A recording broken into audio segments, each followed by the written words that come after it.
तो मैं सोने चला था और सोचा इस टाइम का कुछ प्रोडक्टिव यूज़ कर लिया जाए। एंड एक टॉपिक मेरे दिमाग में दोपहर से चल रहा था, मसाले और आत्मनिर्भरता के बारे में। तो अभी बात करेंगे हम मसालों के बारे में और आत्मनिर्भरता के बारे में। मैं बात कर रहा हूँ advent of Europeans into India. तो जो यूरोपियंस थे उनको इंडिया में आने की ज़रूरत क्यों पड़ी थी, हिस्ट्री में जाएंगे पीछे एंड समझेंगे ये कैसे कब हुआ। तो 15th सेंचुरी में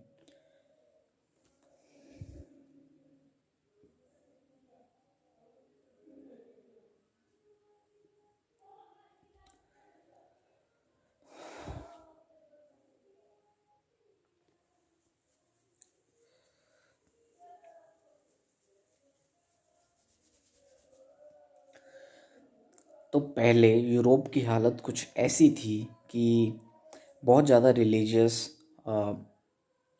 कॉन्टिनेंट था, पूरा का पूरा कॉन्टिनेंट, ठीक है। मल्टीपल कंट्रीज़ है यूरोप में। सो हर जगह क्रिश्चियनिटी का बोलबाला था एंड चर्चिस बहुत ज़्यादा पावर में रहते थे, उनकी बहुत ज़्यादा चलती थी।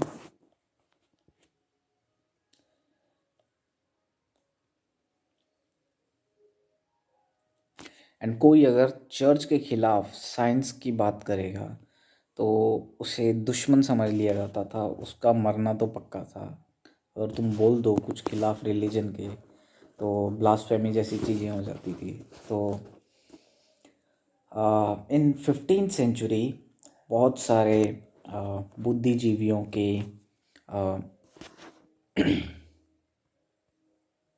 बहुत सारे बुद्धिजीवियों के योगदान के बाद 15वीं शताब्दी में यूरोपियन रेनाइज़ा हुआ, ठीक है, या फिर यूरोपियन रेनाइजेंस बोल लो, रेनेसां बोलते हैं। ओके, ये होता क्या है, 15th सेंचुरी में यूरोपियन रेनेसां होता है। रेनेसां क्या होता है कि इसको एक टाइम पीरियड बोलेंगे कि एक पर्टिकुलर टाइम पीरियड है, वहाँ पे साइंटिफिक रेवोल्यूशन हो रहा है। लोग रिलीजन से साइंस में विश्वास करना चालू कर देते हैं। एंड उससे होता क्या है कि इंडस्ट्रियल रेवोल्यूशन होता है, एग्रीकल्चरल रेवोल्यूशनरी होता है, एग्रीकल्चरल रेवोल्यूशन होता है, प्रोडक्टिविटी इंक्रीज़ होती है, बिजनेसेस इंक्रीज़ करते हैं, ठीक है। उसके बाद लोगों के रहने का स्टैंडर्ड एंड जो आइटम्स वो पहले नहीं अफोर्ड कर पा जो आइटम्स वो पहले अफोर्ड नहीं लोगों के रहने का स्टैंडर्ड एंड जो आइटम्स वो पहले अफोर्ड नहीं कर सकते थे अब वो अफोर्ड कर सकते हैं। तो मतलब पैसा आ रहा था, डिमांड थी, प्रोडक्ट्स की डिमांड थी एंड सप्लाई उस हिसाब से नहीं थी। क्यों नहीं थी मैं बताता हूँ। व्यापार यूरोप और इंडिया के बीच पहले भी हो रहा था। ओके, पहले का व्यापार इंडिया और यूरोप के बीच पहले भी हो रही थी। हो कैसे रही थी, उसके बीच में दो मिडल मैन आ जाते हैं, ठीक है। व्यापार इंडिया से लेके यूरोप तक का जो गुड्स एंड आइटम्स आते थे उसमें सबसे पहले Arabian merchants and secondly Italian merchants. तो ये दोनों मर्चेंट्स काम करते थे as a middle man and ये दोनों अपना कट लेते थे। तो वो दोनों अपना कट लेंगे तो एंड में जो आइटम किसी को मिलनी है यूरोप में वो ऑब्वियसली एक्सपेंसिव हो जाएगी, वो महंगी हो जाएगी। तो मान लो अगर मसाले इंडिया से 50 रुपये में लिए जा रहे हैं तो जाते जाते वो यूरोप में 150 रुपये का हो जाएगा, क्योंकि अरब वाले भी अपना कट काटेंगे और इटालियन मर्चेंट्स भी अपना कट काटेंगे।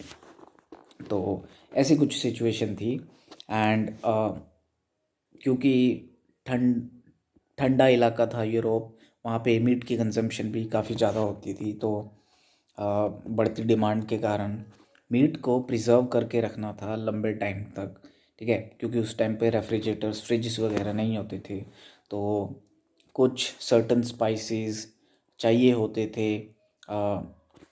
बैक्टीरियल ग्रोथ को स्लो करने के लिए, जैसे कि लौंग, क्लव्स, ठीक है, उसके बाद सिनेमन, दालचीनी जिसे कहते हैं, उसके बाद पेपर जो काली मिर्च होती है, काली मिर्च को तो ब्लैक गोल्ड बोलते थे, ठीक है, इतना एक्सपेंसिव था। उसके बाद ये स्पाइसेस की डिमांड थी काफ़ी ज़्यादा। एंड ओरिएंटल गुड्स, ये क्या होता है कि ऐसे गुड्स जो ईस्टर्न साइड से, ठीक है, ओरिजिनेट होती हैं, वो यहाँ से आए जाते हैं, जैसे कि कारपेट्स, सिरेमिक वाले पॉटरी, या फिर सिल्क, ये सब जो चीज़ें हैं ये ईस्टर्न साइड से आ रही हैं, तो इनको ओरिएंटल गुड्स बोलते थे। इन सब की डिमांड थी। उसके बाद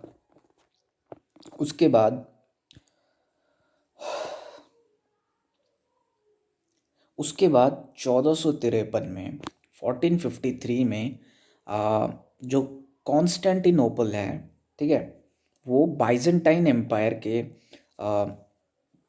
अंडर आता था। उसके बाद उसके बाद हम बात करते हैं बाइजेंटाइन एम्पायर के बारे में। वहाँ पे एक प्लेस है कॉन्स्टेंटिनोपल, बहुत ही इम्पोर्टेंट प्लेस है, वहाँ से ट्रेड काफ़ी ज़्यादा होता था इटालियन मर्चेंट्स का। तो हुआ क्या कि वो बाइजेंटाइन एम्पायर के अंडर आता था। एंड बाइजेंटाइन एम्पायर यूजुअली एक जनरली एक क्रिश्चियन कंट्री था, ठीक है, तो इटालियन भी क्रिश्चियन, ये भी क्रिश्चियन, तो दोनों के बीच में जो ट्रेड होना है ना, वो एक अंडरस्टैंडिंग होती थी, दोनों क्रिश्चियन है, तो जो चीज़ 80 की है वो 85 की मिल जाएगी, ठीक है, 90 की ना मिल के। तो होता क्या है कि ऑटोमन एम्पायर और जो टर्क्स हैं, वो टर्क्स कॉन्स्टेंटिनोपल पे कब्ज़ा कर लेते हैं। एंड उसके बाद क्योंकि यहाँ पे ये लोग मुस्लिम हैं एंड ये लोग क्रिश्चियन हैं, तो जो चीज़ उनको 85 की पहले मिल रही थी, अब वही चीज़ उन्होंने मान लो बोल दिया कि 100 की देंगे हम। 100 की ना भी दे तो ये एक एग्जांपल है, तो मतलब रेट और ज़्यादा बढ़ा दिया, टैक्सेस लगा दिए, तो यहाँ से कठिनाइयाँ यूरोपियंस के लिए और बढ़ जाती है। जो चीज़ पहले ही 150 की मिलती थी, अब उसका रेट 200 देना पड़ रहा है। तो ये एक बहुत ज़्यादा बड़ी प्रॉब्लम हो गई थी, एक डायर नीड हो गई थी कि अब तो भाई इंडिया का डायरेक्ट सी रूट खोजना ही पड़ेगा हमें। सी रूट क्यों? क्योंकि वो लोग समुद्री व्यापार ज़्यादा करते थे। एंड जो रेनेसां हुआ था उसके बाद टेक्नोलॉजिकल एडवांसमेंट के कारण शिप बिल्डिंग की जो आर्ट है वो भी उन्होंने मास्टर कर ली थी। वो लंबी लंबी जो वॉयाजेस होती है, जो लंबी लंबी ट्रिप्स होंगी, वो करने में सक्षम थे। एंड लैंड से ट्रेड करना एक्सपेंसिव होता था। तो यूरोपियंस में से सबसे पहले जो पहल करी थी वो पुर्तगालियों ने करी थी, जो पोर्चुगीज़ थे उन्होंने करी थी। वहाँ पे उस टाइम पे प्रिंस हेनरी थे, जिनको नेविगेटर भी बोला जाता है, ठीक है। उन्होंने कहा कि इसको हमें करना होगा, उन्होंने लाइक इनिशिएट किया था, ठीक है, वो डायरेक्टली नहीं आए थे। तो पोर्चुगीज़ से पोर्चुगीज़ में से सबसे पहले कौन आया? बार्थोलोमो डियाज, ये उसका नाम है।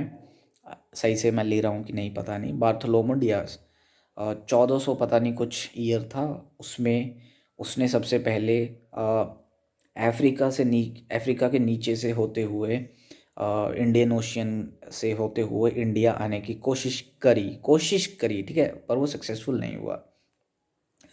इंडियन ओशियन में ना स्टॉर्म आते हैं बहुत ज़्यादा किसी एक सीज़न में, तो वो वहाँ पे फंस गया था, उसकी शिप टूट गई, तबाह हो गया, पूरा नुकसान हो गया, तो उसे वापस जाना पड़ा। ये आई थिंक अफ्रीका के नीचे वाले पार्ट में जिम्बाब्वे के आसपास कहीं पे हुआ था।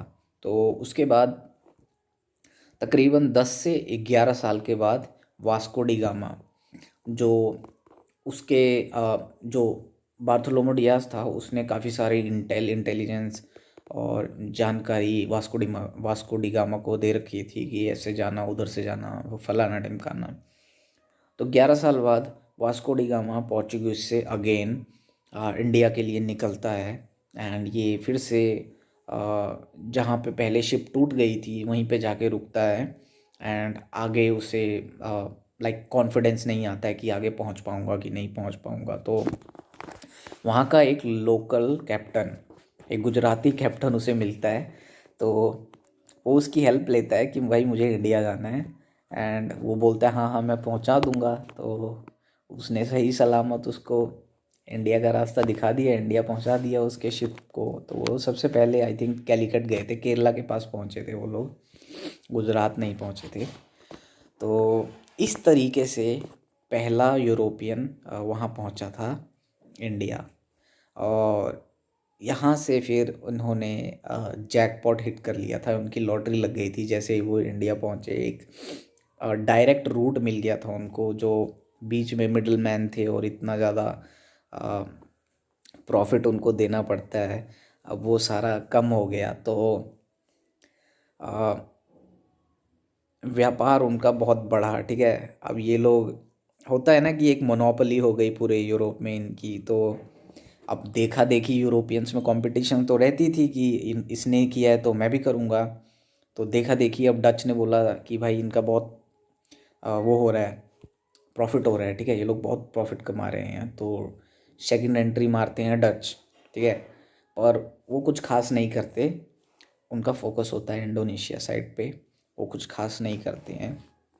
एंड ये जो पोर्चुगीज़ है, ये जब इंडिया आते हैं ना तो पहले ये लोग क्या करते हैं कि व्यापार के नज़रिए से आते हैं। मोटिव इनका व्यापार होता है कि हम ट्रेड करने आए हैं।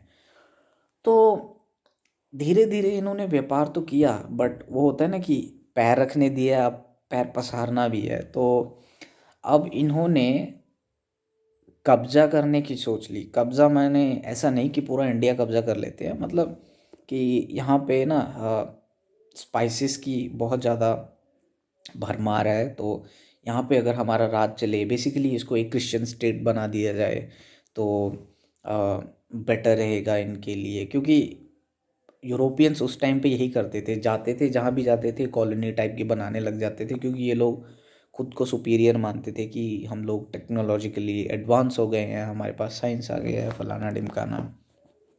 तो इन्होंने कोशिश करी थी, ठीक है। जो आप देखोगे कि मान लो कि शिप आ रहा है तो बहुत बड़ी शिप है, वहाँ पे सामान लोड करना है, अनलोड करना है, बहुत सारे स्टाफ चाहिए, एम्प्लॉय चाहिए, ठीक है, एक सेटअप बनाना पड़ेगा, पूरा मैनेजमेंट बनाना पड़ेगा। तो इन्होंने एक पूरा ना टाउन सा बना रखा था कि यहाँ पे हमारे आदमी रहेंगे काम करेंगे हमारे लिए। तो उस टाउन में उनका रूल चलेगा, वो जिस तरीके से कहेंगे वैसा करना पड़ेगा। और